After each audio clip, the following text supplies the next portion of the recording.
Hey, what's up everybody? Welcome back to another ProGuides video, or should I say our new masterclass. My name is Nathaning, and this video will cover everything that you need to know about Neeko the Curious Chameleon. Anyway, ladies and gents, we're going to be starting off today's class with ability rundown and what has changed with the mid-scope update. In the past, Neeko's passive allowed her to transform into an allied champion, but now this ability offers an entirely new layer of strategy to her gameplay. Rather than just being able to transform into allies, she can now shift into the form of non-epic monsters, minions, traps, wards, pets, and plants. While doing so, she'll even retain her attack speed, which comes in handy a little bit later when we'll talk about Jungle Neeko. Another important part about disguising yourself is that any of your basic spells break your disguise, but channeling your ultimate won't. Neeko's first ability is still the same. She throws a projectile that blooms multiple times on champion hit or unit kill.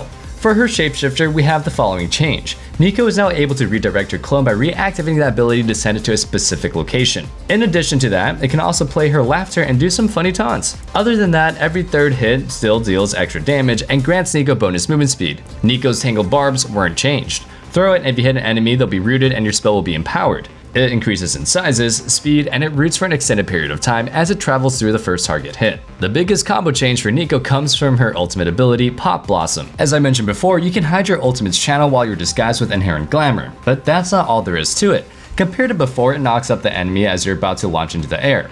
After landing, you'll stun the enemy for a set amount of time. Take notes about this part, because this is where it's going to be super important as we move into the combos. Have you ever asked yourself after a bad game, what am I missing? Or sought help from impatient friends? Or browsed desperately for answers that only bring up more questions? Your self-doubting days are over with Discovery, the first game-focused AI. Discovery is trained on the world's leading esports athletes to be your everyday personal coach. That's right, Discovery can help you improve your gameplay by giving you tips and strategies to take your game to the next level. Get started at ProGuides.com. Neeko's combos mainly center around her ultimate ability. With Pop Blossom change, it's now a reliable tool to engage and lock down enemies, and here's why. If you have your flash available and are disguised, you can hide the channel of your ultimate and flash right into the enemy team and knock them up, stun them, and then have your team run over them. To do this, there are a few things that you have to keep track of. Does the enemy team have tenacity? If not, and you already have 4 points in your tangled barbs, you can simply do the following. Cast your ultimate ability as you're disguised. Flash into the enemy team as you land and cast your E. This will create the perfect CC chain without any interruptions and will grant you a free hit on your Q. If the enemy targets have tenacity, you should try to keep your E up and not just throw it out. With the gap available in the CC chain thanks to tenacity, they'll have plenty of time to react to your brute after your ultimate stun ends. In this instance, your ultimate would just be a tool to pressure and have your team follow up on your engage. So far, it sounds pretty difficult to hit your Q unless you're allowed to go for a perfect CC chain, right? But what if I told you that there's another way?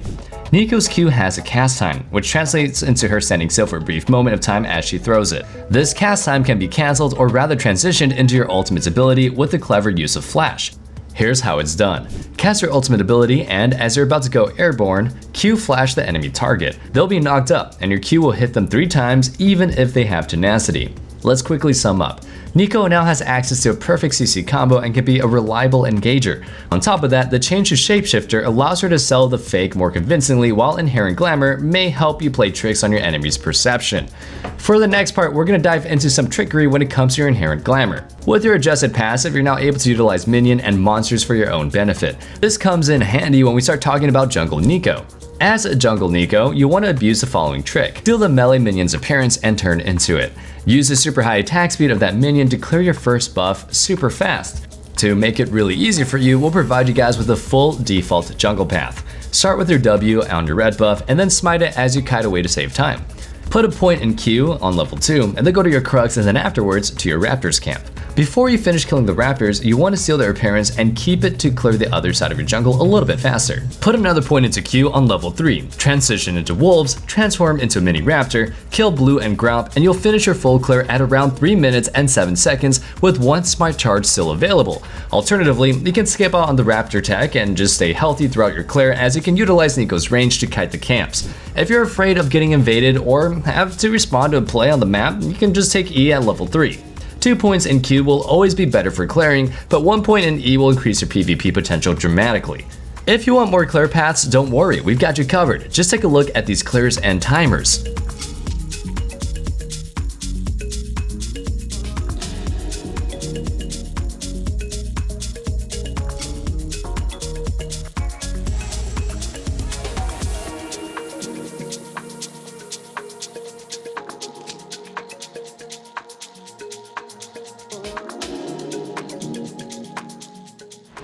If you want to win more than 11,000 RP, you should check out the link in the description below. Sign up for the Pro membership, gain access to premium masterclasses, and don't forget to drop your username in the comment section below. As for ganking, be it as a jungler or laner, you can seriously test the enemy's ability to count. Transform yourself into a minion and hide within your own laner's wave, especially when we're talking about stacked waves that can come in clutch when you want to go in for a dive or counter gank. Realistically speaking, however, it's something that will work far better in the middle of the night than during the normal daytime queues, as you're literally hiding in plain sight. Wrapping up the general jungle game plan, we now move over to item builds and runes. Generally speaking, there are two different approaches when it comes to these, the typical on-hit or mage-like approach. Let's talk about the on-hit first. Most of the time, you'll see this setup used for top lane and jungle. If you really feel like it, you might even run it as an ADC, but I wouldn't recommend you do so. The on-hit variety really focuses on heavy trading, and we'll want to take PTA and your W for laning and jungle clearing. For items, we suggest Nashor's Tooth, Ginsu's Rageblade, Sorks, Kraken Slayer, Zhonya's, and whatever utility item that you might need. In this case, we'll go for Rune's Hurricane for tons of AoE damage. These items and runes are centered around dealing consistent DPS, just like an ADC. Be it laning or jungling, there's only one slight adjustment for your runes, but nothing too major. Laning on-hit Neeko once Overheal instead of Triumph, and Gathering Storm instead of Water Walking. That's about it. Now let's talk about trading as an on-hit Neeko for a bit, and let's dive right into the top lane for that example. Given the fact that most of the time we're going to be in a range versus melee matchup, having W and PTA is going to be the difference maker when it comes to dominating lane. Depending on what enemy you might be facing, you might also trick them into wasting a cooldown on your clone and therefore make it even easier for you. After auto attack trading, you'll now be presented with a choice.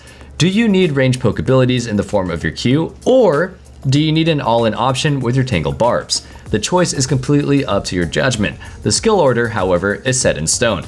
Start with W, then choose between E or Q. Afterwards, max your W first, and then your E, and then your Q. Obviously, put a point into your ultimate as soon and as often as you can.